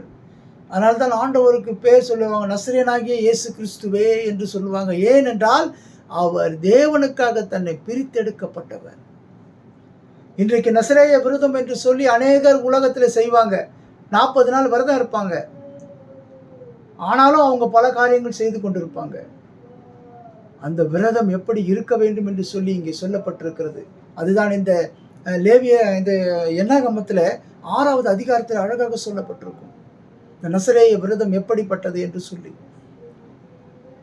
சற்று சிந்தித்து பார்ப்போம் பிரியமானவர்களே. இந்த 2வதாக நம்ம பார்த்தது என்ன பார்த்தோன்னு சொல்லி பார்த்தீங்கன்னு சொன்னா, அவர் முகத்தை நம்மேல் பிரகாசிக்க பண்ணி, இன்றைக்கு நாங்கள் இந்த உலகத்தில் வந்த யாராக இருந்தாலும் சரி, கிறிஸ்துவை ஏற்றுக்கொண்டவர்கள் எல்லாருமே இந்த வழியாகத்தான் வந்திருக்க வேண்டும். அவருடைய முக பிரகாசம் நம்மளை ரட்சித்தது. அவர் முக பிரகாசம் நம்மளை கிருபையாய் ரட்சித்தது. இன்னைக்கு ரட்சிப்பு கிருபைங்க. ஹல்லேலூயா. சற்று சிந்தித்து பார்ப்போம் பிரியமானவர்களே. ஹல்லேலூயா, ஹல்லேலூயா. ஸ்தோத்திரம் ஆண்டவரே, ஸ்தோத்தரிக்கிறோம் அப்பா. இந்த நாளிலும் ஆண்டவரே, ஹல்லேலூயா, உம்முடைய கரத்திலே நான் ஒப்பு கொடுக்கிறேன் அப்பா. தேவனே நீர் ஆண்டவரே, கர்த்தாவே, இந்த நாளிலும் எங்களுக்கு உம்முடைய கிருபையினாலே நிரப்புங்கப்பா. ரட்சிக்கப்படாத பிள்ளைகளை ஆண்டவரே உம்முடைய கிருபையினால் ரட்சியும் ஆண்டவரே. உம்முடைய ரட்சிப்பென்னும் ஆண்டவரே அந்த ஆசீர்வாதத்தினால் நிரப்புங்க ஆண்டவரே. உம்முடைய கிருபையினாலே ஆண்டவரே இலவசமாய் ரட்சிக்கும்படியாய் ஆண்டவரே கர்த்தாவே உம்முடையத்திலே வரும்படியாய் ஒவ்வொரு மக்களையும் கர்த்தாவே உம்முடைய கரத்தில் இழுத்து கொள்ளுங்கப்பா. உம் மண்டை இழுத்து கொள்ளுங்க ஆண்டவரே. நீர் அவர்களை கிருபையாய் ரட்சியும் ஆண்டவரே. ஹல்லேலூயா. ஸ்தோத்திரம், ஸ்தோத்திரம், ஸ்தோத்திரம் ஆண்டவரே. ஹல்லேலூயா. அடுத்ததாக பார்த்தீங்கன்னு சொன்னால் கடைசியாக மூன்றாவதாக பார்க்கும்பொழுது என்ன செய்கிறாருன்னு பாருங்கள். மூன்றாவது பார்த்தீங்கன்னு சொன்னால், கர்த்தர் தம்முடைய முகத்தை உன்மேல் பிரகாசமாக்கி உனக்கு சமாதானம் கட்டளையிடுவார். மூன்றாவது என்னது? சமாதானம் கட்டளையிடுவார். இந்த சமாதானம் பார்த்தீங்கன்னு சொன்னால் மிகப்பெரிய அவசியமான ஒன்று. ஒரு வீட்டில் சமாதானம் இல்லைன்னு சொன்னால் அங்கே பிரச்சனைகள் கண்டிப்பாக நிச்சயமாக இருக்கும். அந்த வீட்டில் இயேசு வந்தாருன்னு சொன்னால் அது சமாதானம் உள்ள குடும்பமாக இருக்கும். ஆனால் பிசாசும் வருவான், பிசாசும் தொல்லை செய்வான், பிசாசும் ஆண்டவர் இருக்கிற இடத்துக்கு வருவான். ஆனாலும் அதை மேற்கொள்ள ஆண்டவர் நம்மளுக்கு பலன் கொடுக்கணும். அதை மேற்கொண்டு ஆண்டவரை நாம் தொழுது கொள்ள வேண்டும். அந்த பிசாசுக்கு பயந்து நம்ம ஆண்டவரை தொழுது கொள்ளாமல் விடக்கூடாது. அவனுடைய நோக்கமே எப்படியாவது கெடுக்க வேண்டும் என்ற ஒரே நோக்கம்தான். அவன் நன்றாக இருக்க வேண்டும், அவர்களை நல்வழி செலுத்த வேண்டும் என்ற எண்ணம் அவனுக்கு கிடையவே கிடையாது. அவன் எப்பொழுதுமே கெடுக்கிறவன், எப்பொழுதுமே தீமை செய்கிறவன். அப்படிப்பட்டவனை கர்த்தர் நிச்சயமாக நியாயம் தீர்ப்பார். அவனுக்கு ஒரு நாள் இருக்கிறது, அவனுக்கு இந்த கொஞ்ச நாள் கொடுக்கப்பட்டிருக்கிறது. அது வரையில் அவன் என்ன வேணா செய்யலாம். ஆனால் அவனை அழிக்கிற காலம், அவனை ஒடுக்கிற காலம் சமீபத்திலே வரும். தெரியவே தெரியாது, எல்லாம் நல்லா ஸ்மூத்தாக போகிற மாதிரி இருக்கும். ஆனால் கர்த்தர் அவர் நினைக்கிற காலத்திலே அவனை அவன் காலின் கீழே போட்டு மெரிப்பார். சற்று சிந்தித்து பாருங்கள் பிரியமானவர்களே. கர்த்தர் ஆண்டவராகிய இயேசு கிறிஸ்து நன்மை செய்கிறவராக சுற்றித் திரிந்தார். ஆனால் பிசாசு தீமை செய்கிறவனாக சுற்றித் திரிந்தார். ஹல்லேலூயா. சற்று சிந்தித்து பார்ப்போம் பிரியமானவர்களே. இந்த நாளிலும் பாருங்க, இந்த மூன்றாவதாக என்ன பார்த்தோன்னு சொன்னால் சமாதானம் கொடுக்கிறார். கர்த்தர் தம்முடைய முகத்தை உன்மேல் பிரசன்னமாக்கி உனக்கு சமாதானம் கட்டளையிடுவார். இந்த சமாதானம் கட்டளையிடுவார் என்பது பார்த்தீங்கன்னு சொன்னால், நம்ம கஷ்டப்பட்ட சூழ்நிலையில், நம்ம வேதனையான சூழ்நிலையில் நாம் இருக்கும் பொழுது, கர்த்தருடைய அந்த அந்தகாரத்தில் நாம் உட்கார்ந்து கொண்டு இருக்கும் பொழுது, நாம் என்ன செய்வது என்று தெரியாமல் அந்தகாரத்தில் இருக்கும் பொழுது கர்த்தர் நம்மளுக்கு சமாதானத்தை கட்டளையிடுகிறவராக இருக்கிறார். அந்த ஒளி என்ன செய்குதுன்னு பார்த்தீங்கன்னு சொன்னால், நம்ம எந்த சூழ்நிலையிலே அமர்ந்து கொண்டு இருக்கிறோமோ, எந்த சூழ்நிலையிலே வேதனையோடு இருக்கிறோமோ, அந்த சூழ்நிலையில இருந்து மாற்றுகிறவர் தான் நம் ஆண்டவராகிய இயேசு கிறிஸ்து. ஹல்லேலூயா. சற்று சிந்தித்து பார்ப்போம். பாருங்க, ஏசாயா 60:1 என்ன அழகாக சொல்லுது பாருங்க. ஏசாயா 60:1 என்ன சொல்லப்பட்டிருக்கிறது? எழும்பி பிரகாசி, உன் ஒளி வந்தது, கர்த்தருடைய மகிமை உன்மேல் உதித்தது. ஹல்லேலூயா. எழும்பி பிரகாசி. நீ எந்த சூழ்நிலையில் இருந்தாலும் சரி, நீ எவ்வளோ பெரிய வேதனையில் இருந்தாலும் சரி, நீ எவ்வளோ பெரிய போராட்டத்தில் இருந்தாலும் சரி, உன்னை பிசாசானவன் எழுந்து நடக்க முடியாமல் உன்னை முடக்கி வைத்திருந்தாலும் சரி, ஆண்டவர் சொல்லுகிறார், எழும்பி பிரகாசி, உன் ஒளி வந்தது, கர்த்தருடைய மகிமை உன்மேல் உதித்தது. மூன்றாவதாக ஆண்டவர் சமாதானத்தை கொடுக்கிறவராயிருக்கிறார். அதனால தான் ஆண்டவர் சொல்லுகிறார், இந்த உலகம் கொடுக்கிற என்னுடைய சமாதானம் இந்த உலகம் கொடுக்கிற சமாதானம் அல்ல. ஒரு மரித்தவர் வீட்டில் போயிட்டு நீங்கள் சொல்லலாம், ஒரு சின்ன வயசில் இறந்துருப்பார், அவங்க வீட்டில் போயிட்டு நீங்கள் என்ன ஒன்றா சமாதானம் சொல்லலாம். நிச்சயமாக அந்த சமாதானம் அவர்களை ஒன்றும் செய்யாது. ஆனால் ஆண்டவராகிய இயேசு கிறிஸ்து அந்த குடும்பத்திற்கு சமாதானத்தை கொடுத்தார் என்று சொன்னால் நிச்சயமாகவே அந்த சமாதானம் அந்த குடும்பத்தை நிரப்பும். அதனால்தான் ஆண்டவர் சொல்கிறார், அந்த உலகம் கொடுக்கிற சமாதானம் அல்ல, நான் கொடுக்கிற சமாதானம் இந்த உலகம் கொடுக்கிற சமாதானம் அல்ல என்று சொல்லுகிறார். மூன்றாவதாக பார்த்தீங்கன்னு சொன்னால் அவர் சமாதானம் கொடுக்கிறவராக இருக்கிறார். அவர் முகத்தை அவன் ஒளியினாலே நம்மளை ரட்சித்து என்ன பண்றாரு? சமாதானத்தை கொடுக்கிறார். அதனால தான் இந்த இடத்துல அழகாக சொல்லப்பட்டிருக்கிறது, எழும்பி பிரகாசி உன் ஒளி வந்தது, கர்த்தருடைய மகிமை உன்மேல் உதித்தது. ஹல்லேலூயா. கர்த்தர் இந்த நாளிலும் ஹல்லேலூயா, ஸ்தோத்திரம் ஆண்டவரே, ஸ்தோத்தரிக்கிறோம் ஸ்தோத்தரிக்கிறோம் ஸ்தோத்தரிக்கிறோம் ஆண்டவரே. இந்த நாளிலும் ஆண்டவரே, நீர் எங்களை ஆண்டவரே உம்முடைய முகத்தின் பிரகாசத்தினாலே எங்களை ரட்சித்து எங்களை சமாதானத்தை தந்து எங்களை நீர் ஆசீர்வதிக்கும்படியா ஆண்டவரே இந்த நாளிலும் உம்முடைய கரத்தில் ஒப்பு கொடுக்கிறோம் ஐயா. பாருங்க எவ்வளவு பெரிய காரியம் பாருங்க. ஆண்டவர் அவருடைய முகத்தின் பிரகாசத்தினாலே பிரசன்னத்தினாலே நம்மளை என்ன செய்கிறார்? சமாதானமாய் நடத்துகிறார். நம்ம எந்த அந்தகாரத்தில் உட்கார்ந்து கொண்டு இருந்தாலும் சரி, அந்த அந்தகாரத்தில் உட்கார்ந்து கொண்டு இருக்கிறவர்களுக்கு ஆண்டவர் சொல்லுகிறார், எழும்பி பிரகாசி என்று சொல்லுகிறார். நீ அதனால தான் அந்த 38 வருட வியாதி படுக்கை ஆண்டவர் மாற்றும் பொழுது சொல்றார், எழுந்து உன் படுக்கை எடுத்துக்கொண்டு போ என்று சொல்லுகிறார். எதற்காக? அவன் அந்தகாரத்தில் உட்கார்ந்து கொண்டு இருந்தான். அவனை பிசாசு கட்டி வைத்திருந்தான். அவனை பிசாசானவன் எப்படியெல்லாம் அவனை கட்டி வைக்க வேண்டுமோ என்று சொல்லி அவனை கட்டி வைத்திருந்தான். அவனை ஆண்டவர் பார்த்து சொல்லுகிறார், எழுந்து உன் படுக்கை எடுத்துக்கொண்டு போ என்று சொல்லுகிறார். அந்த வார்த்தை தான் இங்கே ஏசாயாவில் சொல்லப்பட்டிருக்கிறது, எழும்பி பிரகாசி உன் ஒளி வந்தது என்று சொல்லி.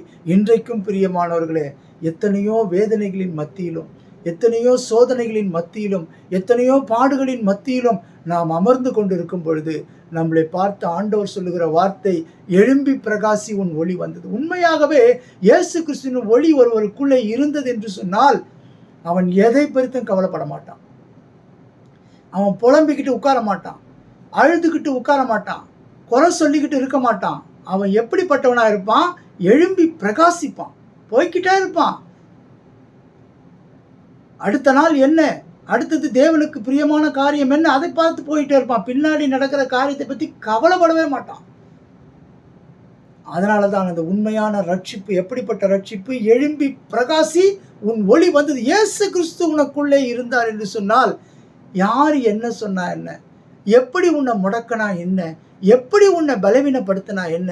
அதனால தான் பவுல் சொல்லுகிறார், என்னை பலப்படுத்துகிற கிறிஸ்துவினாலே எல்லாவற்றையும் செய்ய எனக்கு பலன் உண்டு என்று சொல்லுகிறார். நம்மளை முடக்க நினைப்பான், நம்மளை தடை பண்ண நினைப்பான், நம்மளை எப்படியாவது வழிவிட்டு விலக செய்ய நினைப்பான். ஆனாலும் கர்த்தர் நம்மளை பார்த்து சொல்லுகிறார், எழும்பி பிரகாசி, எழும்பி பிரகாசி. ஏன் பிரகாசின்றாரு? அவருடைய முகத்தின் ஒளி நம்மேல் வந்ததுனால, அந்த சவுலாகியப்பட்ட பவுலுக்கு அந்த ஒளி வந்ததுனால அவன் இந்த உலகத்தையே கலக்கினான். அவர் எழுதின அந்த நிருபங்களை பார்த்தீங்கன்னு சொன்னா இட்ஸ் கிரேட். அதை பற்றி நீங்கள் ஒன்று குறை சொல்ல முடியாது. இயேசு கிறிஸ்துவை குறித்து அங்கங்கமாக எடுத்து சொல்லுவார். எதனால? ஏங்க இப்படி பவுல் மாறினாரு? இன்றைக்கு நீங்கள் யார் ஒன்றா இருக்கலாம், இயேசு கிறிஸ்துக்கு விரோதமாக செயல்படுகிற யாராக இருக்கலாம். ஆண்டவர் அன்றைக்கு சவுலை பார்த்து சொல்லுகிறாரு, சவுலே சவுலே முள்ளில் உதிப்பது உனக்கு கடினமாமே. ஏன்? கிறிஸ்துவர்களை அவர்கள் துன்புறுத்தும் பொழுது, கிறிஸ்துவர்கள் துன்புறுகிறார்களோ அல்ல இருக்கிறார்களோ இல்லையோ, ஆனால் இயேசு கிறிஸ்து மனமடிவாகிறார், அவர் துன்புறுகிறார். ஐயோ என் பிள்ளைகளை இப்படி துன்புறுத்துகிறார்களே என்று சொல்லி மனமடிகிறார். ஹல்லேலூயா. சற்று சிந்தித்து பார்ப்போம் பிரியமானவர்களே. இந்த நாளிலும் அந்த கிறிஸ்துவர்களை நீங்கள் துன்புறுத்தும் பொழுது நல்லவர்களை நிச்சயம் ஒன்று நினச்சிக்கிடாதீங்க, இவங்க தப்பு செய்வாங்க, இவங்களுக்கு நன்மை செய்யணுன்றது அவங்களுக்கு தெரியாது. கிறிஸ்துவர்களுக்கு தான் அந்த கட்டளை கொடுக்கப்பட்டிருக்கிறது, தீமை செய்கிறவர்களுக்கு நன்மை செய் என்று சொல்லி. கிறிஸ்துவரால் அல்லாதவர்களுக்கு இந்த கட்டளை அவர் கொடுக்கல. ஏன்னா இஸ்ரவேல் மக்களுக்கு தான் நியாயப்பிரமாணம் கொடுக்கப்பட்டிருக்கிறது, இஸ்ரவேல் மக்களுக்கு தான் கட்டளை கொடுக்கப்பட்டிருக்கிறது. வெளியில இருக்கிறவர்களுக்கு அதை பற்றி கிடையவே கிடையாது. அவங்க என்ன செஞ்சாலும் ஏன் ஆண்டவர் கண்டுக்க மாட்டாருன்னு சொன்னால் அவங்களுக்கு கொடுக்கப்படலை. நீ அவங்களை அட்ஜஸ்ட் பண்ணி தான் போகணும்னு சொல்கிறார் ஆண்டவர். தீமை செய்கிறவர்களுக்கு நன்மை செய்யணும் யாருக்கு சொல்லிக் கொடுக்குறாரு? ஆண்டவருடைய பிள்ளைகளுக்கு தான் சொல்லிக் கொடுக்குறாரு. அவங்களுக்கு சொல்லிக் கொடுக்கல. ஒரு கன்னத்துல அரைஞ்சா மறு கன்னத்தை காட்டுன்னு மற்றவர்களுக்கு சொல்லிக் கொடுக்கல. ஆண்டவருடைய பிள்ளைகளுக்கு சொல்லிக் கொடுத்தார். ஆகையினால மற்றவர்கள் நன்றாக வாழ்கிறார்கள், மற்றவர்கள் ஆசீர்வாதமா இருக்கிறார்கள், மற்றவர்கள் எல்லா விதத்திலும் அதிகாரத்தோடு சொபிஸ்டிகேட்டடாக வாழ்கிறார்கள் சொல்லிட்டு நீங்க நினைக்காதீங்க. உங்களுக்கு கொடுக்கப்பட்டிருக்கிற கட்டளைகள் வேற. உங்களை துன்புறுத்தினால் கூட அவங்களை ஆசீர்வதிங்க. உங்களுக்கு தீமை செய்கிறவர்களுக்கு நன்மை செய்யுங்க. உங்களை பலவிதமான சொற்களினாலே உங்களுக்கு தீமையான மொழிகளை உங்கள் பேர்கள் பொய்யாய் சொல்வார்களானால் சந்தோஷமா இருங்க, ஜெபம் பண்ணுங்க. ஆண்டவர் ரொம்ப அழகா சொல்லி கொடுக்குறாருங்க. கர்த்தரோட பிள்ளைகளுக்கு கொடுக்கிற வாக்கு தத்தங்கள், கர்த்தருடைய பிள்ளைகளுக்கு கொடுக்கிற கட்டளைகள் எல்லாமே அவர்களுக்கு உரியதுதான். யாரெல்லாம் கிறிஸ்துவின் மூலமாக இஸ்ரவேல் மக்கள் கூட்டத்துக்கு வருகிறார்களோ அவர்கள் அந்த கட்டுப்பாட்டுக்குள்ளே வருகிறார்கள். இது ஒரு கட்டுப்பாடான ஒரு காரியங்க. எல்லாரும் சுகமாக வாழ்ந்து விடலாம். எங்கே வேணா போகலாம், சினிமாவுக்கு போகலாம், நினச்சதை செய்யலாம், நினச்ச காரியங்களை எல்லாவற்றையும் செய்யலாம். ஆனால் கிறிஸ்துவன் செய்ய முடியாதுங்க. கிறிஸ்துவனுக்கு ஒரு கட்டுப்பாடு இருக்கிறது. அதனால தான் அந்த பரலோகத்துக்கு வருவதற்கு ஆண்டவர் சொல்லிக் கொடுக்குற வழி இடுக்கமான வழி, இடுக்கமான வாசல் வழியை பிரவேசிக்கிறவன். வாழ்க்கையில் கஷ்டம் இருக்கும், போராட்டம் இருக்கும். எனக்கு தெரிஞ்ச ஒரு போதகருங்க, அவர் ஆலயத்துக்கு பிரசங்கம் பண்ணுறதுக்கு போகிறாரு. அவங்களுடைய மனைவி பின்னாடியே திருத்தி கொண்டு வருகிறாங்க. பஸ் ஸ்டாண்டு வரைக்கும் வருகிறாங்க. ஏன் எதற்குன்னு தெரியாது. அதுக்கெல்லாம் ஒரு காரணம் உண்டு. அவர்கள் போய் ஊழியம் செய்யக்கூடாது, அவர்கள் நீ என்ன போய் பிரசங்கம் பண்ணுறது என்று சொல்லி அவரை பின்தொடர்ந்து வந்து அவரை விடாமல் அவர்களை தொந்தரவு செய்தார்கள். ஆனாலும் அந்த ஊழியக்காரர் அதை குறித்து கவலைப்படாமல் தேவனுடைய வார்த்தையை, தேவனுடைய காரியத்தை அவர் ஒரு நாளும் தடை செய்யவில்லை. அதனால தான் பிசாசு எந்த ரூபத்திலனா வருவான், யார் மூலியமானா வருவான், நம்மளை மனமடிவாக்க, நம்மளை தந்திரமாக சில காரியங்களை வலை வீசுவான். அது நமக்கு தெரியாது. அந்த தந்திரமாக வலை வீசி என்ன செய்வான்? அந்த குடும்பத்திலே சமாதானத்தை குலைக்க பார்ப்பான். அதை கண்டுபிடிக்கிறவர்கள் சிலர் அவனுடைய தந்திரங்களையும் அவனுடைய காரியங்களையும் அறிந்து கொள்ள வேண்டும். பிசாசானவனுடைய தந்திரங்களை அறிந்து கொள்ள வேண்டும். பாருங்க, இந்த ஏசாயா 60:20 பாருங்க, என்ன சொல்லப்பட்டிருக்கிறது? உன் சூரியன் இனி அஸ்தமிப்பதில்லை, உன் சந்திரன் மறைவதும் இல்லை, கர்த்தரே உனக்கு நித்திய வெளிச்சமாயிருப்பார், உன் துக்க நாட்கள் முடிந்தது. இங்க பாருங்க, அங்கேயும் சொல்லப்பட்டிருக்கிறது. பார்த்தீங்கன்னு சொன்னால் என்னாகமத்தில் பாருங்க, ஒரு தொடர்ச்சி வருது பாருங்க. எப்படி வருது பாருங்க என்னாகமத்தில்? என்ன பாருங்க, முதல்ல ஸ்டார்டிங்லேருந்து வருது பாருங்க. 22வது வசனத்தில் கர்த்தர் மோசேயை நோக்கி, கர்த்தர் உன்னை ஆசீர்வதித்து, கர்த்தர் தம்முடைய முகத்தை உன்மேல் பிரசன்னமாக்கி. அதே வார்த்தை இங்கே பாருங்க கடைசியில் வருது பாருங்க. ஏசாயாவில் என்ன அழகாக சொல்லப்பட்டிருக்குது பாருங்க. கர்த்தர் உன்மேல் உதிப்பார், கர்த்தர் உன்மேல் பிரசன்னமாவார். எவ்வளோ அழகாக சொல்லப்பட்டிருக்குது பாருங்க. இந்த கர்த்தர் கர்த்தர் கர்த்தர் த லார்ட், ஆண்டவர் எப்படியெல்லாம் நம்மளை ஆசீர்வதிக்க விரும்புகிறார், என்னாகமத்தில் எப்படி ஆசீர்வதித்தாரோ அதே போல தான் இங்கே ஏசாயாவிலையும் சொல்கிறார் பாருங்க. 60:1 சொல்லும் பொழுது பாசுகிறார், கர்த்தருடைய மகிமை உன்மேல் உதித்தது. 20வது வசனத்தில் சொல்கிறார் பாருங்க, கர்த்தர் உனக்கு நித்திய வெளிச்சமாயிருப்பார். இந்த தேவனை நாம் ஆராதிப்போம். இந்த உலகத்தில் எவ்வளோ நாளுங்க வாழ போகிறோம்? கொஞ்ச நாளுங்க.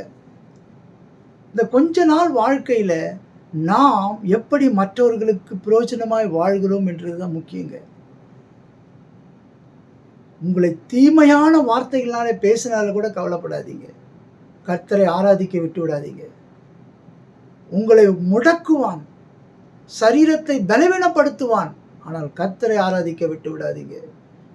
யோபு சொல்லுகிறாருங்க, சரட்டையை எடுத்து தன் சரீரத்தை சுரண்டி கொண்டு இருக்கும்போது சொல்லுகிறாருங்க, அந்நிய கண்கள் அல்ல, என் சொந்த கண்களே அவரை காணும். அல்லேலூயா. இந்த வார்த்தை நம்மளால சொல்ல முடியுமா? அந்த யோபுவினோட மனைவி சொல்றா, என்ன சொல்றா? தேவனை தூஷித்து ஜீவனை விடுறான்றா. என்ன சொல்றா? தேவனை தூஷித்து ஜீவனை விடு, செத்துப்போ. என்ன எப்ப பார்த்தாலும் இயேசு இயேசு ஆண்டவர் ஆண்டவர் என்று சொல்லிட்டு இருக்கிற என்று சொல்லி தன் மனைவியே கணவனை கண்டம் பண்றதெல்லாம் பார்த்திருக்கிறோம் அந்த யோபு. அப்ப கூட அந்த யோபு தேவன் மேல வைத்த அன்பு ஒரு நாளும் மாறலங்க. புலம்புகிறார், ஆனாலும் தேவனை குறை சொல்வதற்கு ஒரு மனம் வரவில்லை. ஆனால் இந்த நாளிலும் சற்று சிந்தித்து பாருங்கள் பிரியமானவர்களே, நாம் எப்படிப்பட்டவர்களாக இருக்கிறோம், தேவனுக்கு எப்படி பிரியமானவர்களாக இருக்கிறோம் என்று சொல்லி சற்று சிந்தித்து பார்ப்போம்.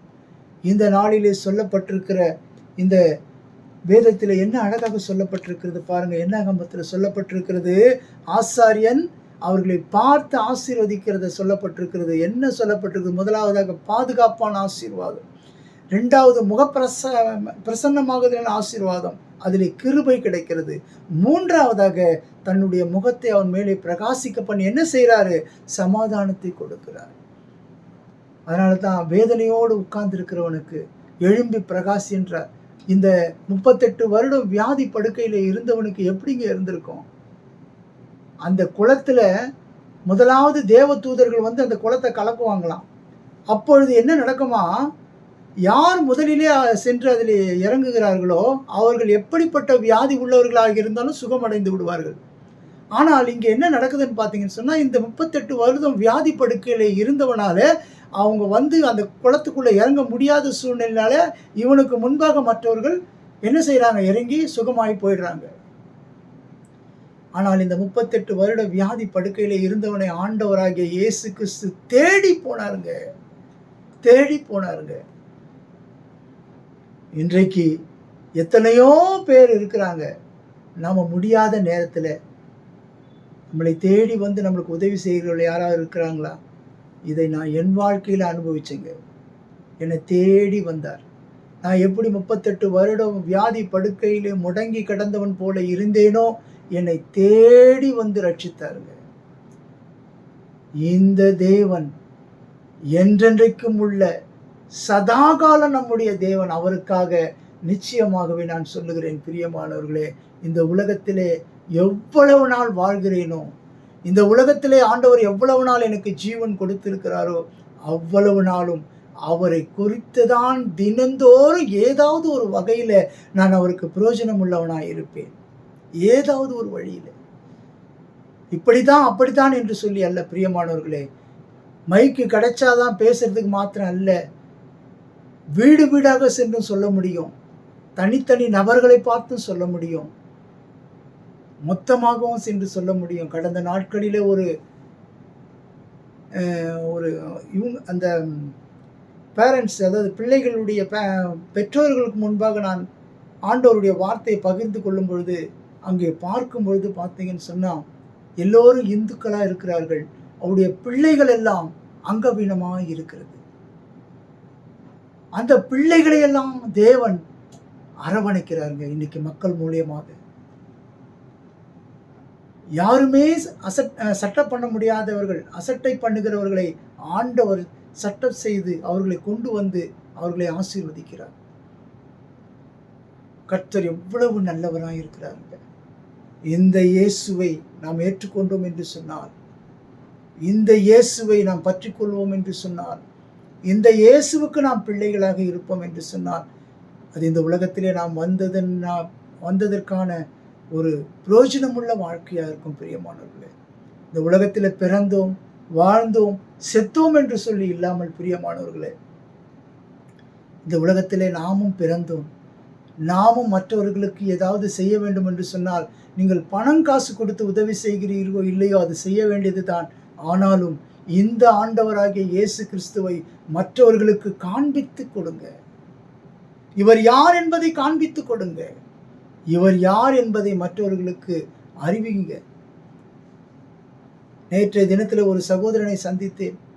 அவர் வாழ்க்கையில எல்லாம் ஆசீர்வாதமா இருக்கிறது. அவருக்கு ஒரு ஒரு கோடிக்கணக்கில் சொத்து இருக்கிறது.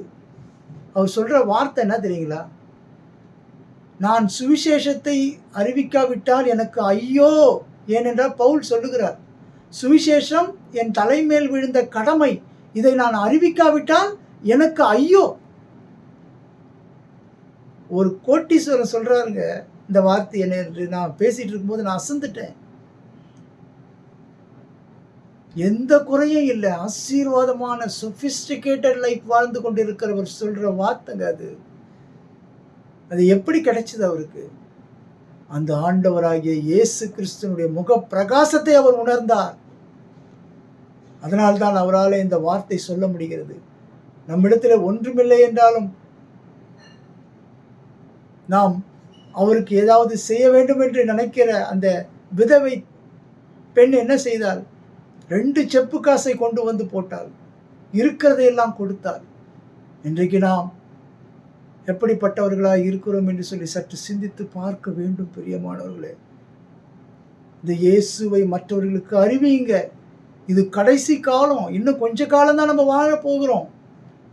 ஆண்டவர் என்னைக்கு வரப்போகிறாரோ தெரியல. அவர் வருகையில் நாம் எடுத்துக்கொள்ளப்படவில்லை என்று சொன்னால் நம்ம பரிதபிக்கப்பட்டவர்களாக இருப்போம். சற்று சிந்தித்து பார்ப்போம். ஹல்லேலூயா, ஸ்தோத்திரம் ஆண்டவரே. கர்த்தாவே, இந்த நாளிலும் தகப்பனே, நீர் ஆண்டவரே கர்த்தாவே எங்களை ஆசீர்வதிக்கிறது மாத்திரம் அல்ல ஆண்டவரே, நீர் எங்களை பாதுகாக்கிறவராய் இருக்கிறீர் ஆண்டவரே. உம்முடைய முக பிரகாசத்து பிரசன்னத்தினால் எங்கள் கிருபையினாலே எங்களை ரட்சித்தீரே அப்பா. உம்முடைய முக பிரகாசத்தினாலே ஆண்டவரே கர்த்தாவே எங்கள் நோய்களை எல்லாம், எங்கள் வியாதிகளை எல்லாம் மாற்றி போடுகிறீரே அப்பா. அந்த காலத்தில் இருந்த எங்களை தூக்கி எடுக்கிறீரே ஆண்டவரே. உடைய கரத்திலே ஒப்பு கொடுக்கிறோம் ஐயா. இந்த வசனங்கள் ஆண்டவரே ஒவ்வொரு உள்ளத்திலும் கிரியை செய்யட்டும் ஆண்டவரே. நீர் சொல்லியிருக்கிறீர் அப்பா, 1000 பேர், 1,00,000 பேர், 2,00,000 பேர் என்று நீங்க சொல்லலப்பா. ஒரு பாவி மனம் திரும்புதல் நிமித்தம் பரலோகத்துல மிகுந்த சந்தோஷம் உண்டாயிருக்குன்னு சொல்றீங்க ஆண்டவரே. எப்படியாவது இந்த மக்கள் ரட்சிக்கப்படணும், எப்படியாவது இந்த ஆண்டவரை ஏற்றுக்கொள்ளணும். அதுதான் ஆண்டவரை நோக்கம். ஸ்தோத்திரம் ஆண்டவரே, உம்மை நன்றியோடு துதிக்கிறோம், ஸ்தோத்திரிக்கிறோம். உம்முடைய கரத்தில் எங்களை தாழ்த்துக்கிறோம், ஒப்பு கொடுக்கிறோம் அப்பா. என்ன குறைகள் இருந்தாலும், என்ன வேதனைகள் இருந்தாலும், என்ன போராட்டத்துக்கோடு இருந்தாலும் நீர் எங்களை எழும்பி பிரகாசிக்க செய்வீர் என்று நாங்கள் விசுவாசிக்கிறோம் அப்பா. உம்முடைய கரத்திலே ஒப்பு கொடுக்கிறோம். ஒவ்வொரு குடும்பங்களிலும் ஆண்டவரே உம்முடைய பிரகாசம் வந்து நிரப்பட்டும் ஆண்டவரே. ஒவ்வொரு குடும்பத்திலும் அந்த காலத்தில் இருக்கிறவர்கள் ஆண்டவரே ஒளியின் இடத்தில் வரட்டும் ஆண்டவரே. எந்த மனுஷனையும் பிரகாசிப்பிக்கிற ஒளியை, அந்த மெய்யான ஒளியை அவர்கள் பெற்றுக்கொள்ளட்டும் ஆண்டவரே. உடைய கரத்திலே ஒப்பு கொடுக்கிறேன் அப்பா. தேவன் தாமே எல்லாவற்றையும் பொறுப்பெடுத்துக் கொள்ளுங்க, ஆசீர்வதிங்க, வழிநடத்துங்க. இயேசு கிறிஸ்துவின் மூலம் ஜெபிக்கிறோம் எங்கள் நல்ல பிதாவே, ஆமென். என் ஆத்மாவே கர்த்தரை ஸ்தோத்திரி, என் முழு உள்ளமே உடைய பரிசுத்த நாமத்தை ஸ்தோத்திரி. என் ஆத்மாவே கர்த்தரை ஸ்தோத்திரி, கர்த்தர் செய்த சகல உபகாரங்களையும் மறவாதே. நம் ஆண்டவராகிய இயேசு கிறிஸ்துவின் கிருபையும் பிதாவாகிய தேவனுடைய அன்பும் பரிசுத்த ஆவியானவருடைய அந்யோன்ய ஐக்கியமும் இன்றும் என்றும் சதா காலம் நம்ம அனைவரோடும் கூட இருப்பதாக. ஆமென். துதி கனமாகி மயுமக்கே ஓ எல்லாமுமே, ஓ எல்லாமுமே. துதி கனமாகி மயுமக்கே ஓ நீரே ராஜாவே. ஹல்லேலூயா. துதி கனமாகி மயுமக்கே ஓ நீரே ராஜாவே.